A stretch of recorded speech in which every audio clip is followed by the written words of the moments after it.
Hey, true blue, don't say you've gone. Hello and welcome to the second episode of Lockdown Projects. Just to clarify first off, I've changed the name from Shed Projects to Lockdown Projects. This is so I can make videos about projects shedders have made over lockdown, Lockdown Projects, and I can make videos about projects shedders have completed previously at the Shed, Shed Projects. For those of you joining us for the first time, these projects were completed by members of the Monash Men Shed over lockdown. Prepare to be amazed and astounded by these feats of craftsmanship. Now, without further ado, let's check them out. First up, we have Clyde Hay and an update on his model boat. You can see in these photos that the second planking has been finished, planking which includes the side and the hull of the ship. The planks have been meticulously sanded, ready to be covered in clear lacquer. Check out the slipway, just like the real thing. This can be removed. Here is where you can find the engine, or in this case, where the remote steering controls will be. Remember, this model is being made to be driven on water. Clyde has also completed the front deck, a deck which consists of a 1mm square strip of limewood and a 1mm square strip of ebony glued together, then repeated 50 times. Imagine that! And check out how it looks now. Look at all the individual shiny accessories and ornaments, exactly like the full-scale version. And check out that polished finish.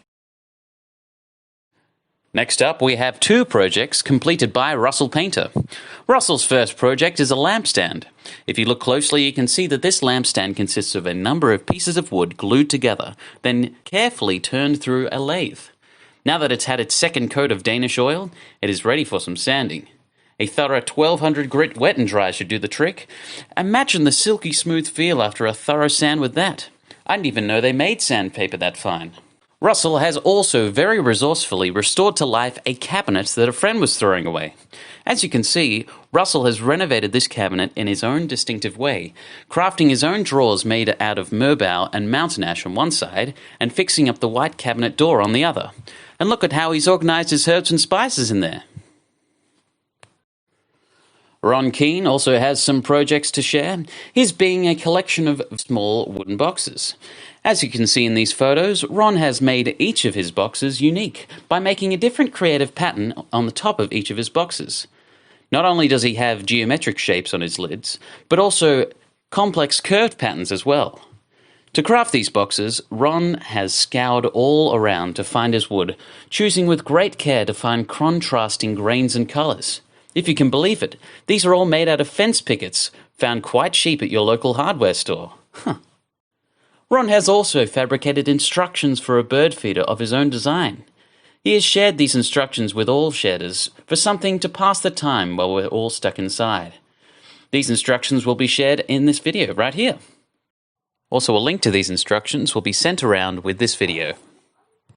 All of the materials can be picked up from your local hardware store for around the cost of a coffee and a muffin, only around $7.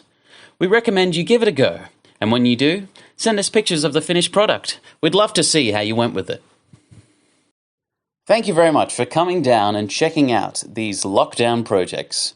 If you have your own lockdown project, please send me some pictures using this email address. Also, if you have any projects that you've completed at the shed, feel free to send those pictures round too. I'll be looking at making a video on projects just completed at the shed very soon. We'd love to see you next time. Thank you very much, and stay safe. Hey, true blue, don't say you've gone.